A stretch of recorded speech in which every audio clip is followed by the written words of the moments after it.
2017 সাল 23শে আগস্ট, যেদিন গ্যারিনা তাদের একটি ব্যাটল মোড গেম ফ্রি ফায়ারকে লঞ্চ করে, তখন ফ্রি ফায়ারের গ্রাফিক্স খুবই লো লেভেলের ছিল।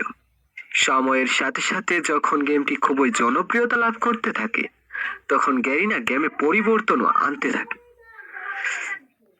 তখন গেমটি আরো জনপ্রিয়তা লাভ করতে শুরু করে।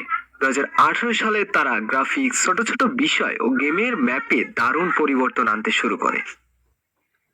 গেমের মধ্যে র্যাঙ্ক সিস্টেম, নতুন নতুন ক্যারেক্টার এবং আরো নতুন নতুন সিস্টেম যোগ করতে থাকেন।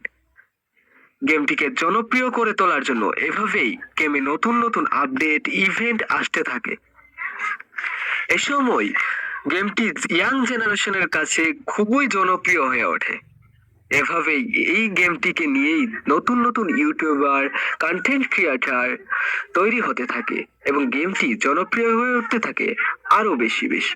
আর এই রকম জনপ্রিয়তার মাধ্যমে ফ্রি ফায়ার এন্ট্রি নেয় ই স্পোর্টসে। 2019 সালের 9 নভেম্বর ফ্রি ফায়ারের প্রথম ওয়ার্ল্ড কাপ অনুষ্ঠিত হয়।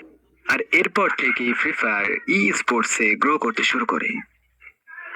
এই ছিল আমাদের আজকের ভিডিও, এবং পরবর্তীতে আমি বলতে চাই ই স্পোর্টস কে কি আসলে পেশা হিসেবে নেওয়া উচিত কিনা। পরবর্তী ভিডিও পেতে আমাদের চ্যানেলকে সাবস্ক্রাইব করে অল নোটিফিকেশনটি অন করে দিন, যাতে করে সবার আগে ভিডিওটি দেখতে পারেন।